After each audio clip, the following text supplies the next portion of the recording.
Nigeria, they fly to the United States, stay for a very short period of time, and then go to the Canadian border, jump the border, and claim asylum. That is something that we don't support. We think that they don't have to do that. If you have a claim for refugee status, or if you are an asylum seeker, you should present yourself at an official port of entry. And if you are not a refugee and you're just in search of a better life, there's regular avenues to apply. We welcome immigration. So that's the point I wanted to make. Okay. Sorry. For this people jumping the borders, Yeah. in specific terms, how have you been treating them? What are the specific programs that you have for once them? you cross into Canadian soil and you claim asylum, even though the act of jumping the border is illegal, if you do that and then you claim asylum, we are obligated under international law to give you a fair hearing of your case, so that we can see whether your case has merit or not. And that's an international obligation that we have. And so they're processed first because they've jumped the border. They're arrested, and then they're put through security screening, biometrics, and all sorts of security screening, criminal background checks.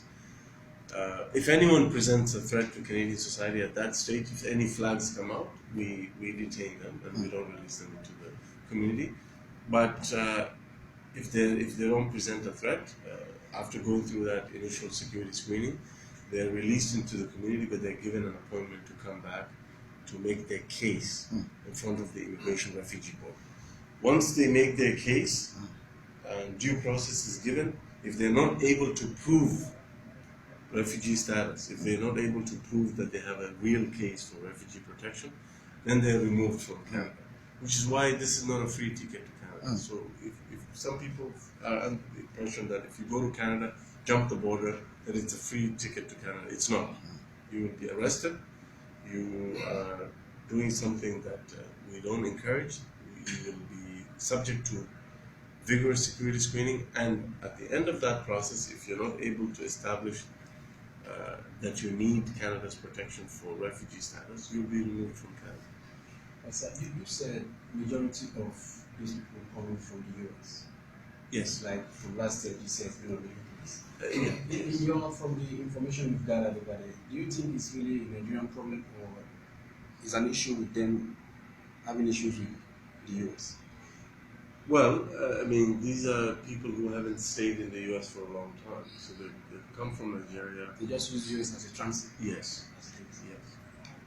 And so the reason why this is a concern to us is we feel that, again, it may not be for everybody, but a good number of these people are people who are well off, who have enough money to buy a plane ticket to the United States. They have enough financial foundations to get a US visa. So we feel that those individuals, and some of them are professionals, they could apply through the regular channels. They could come to Canada regularly. We're an open country. We, as I said earlier, we support immigration. We think it's a good thing. So there's this myth that maybe jumping the border and claiming asylum is an easier way. It's not. There's a better way to do it that is good for both the Nigerian nationals who are involved in this, as well as our country. We don't appreciate irregular migration. We like the fact that the overall immigration history between our two countries is fantastic. As I said, there's been an increase in the number of tourists, 6% growth, 55,000 temporary resident visas, 22,000 students applied, 5,000 skilled workers were approved from Nigeria to go and work in Canada permanently. So there's good things that are happening, but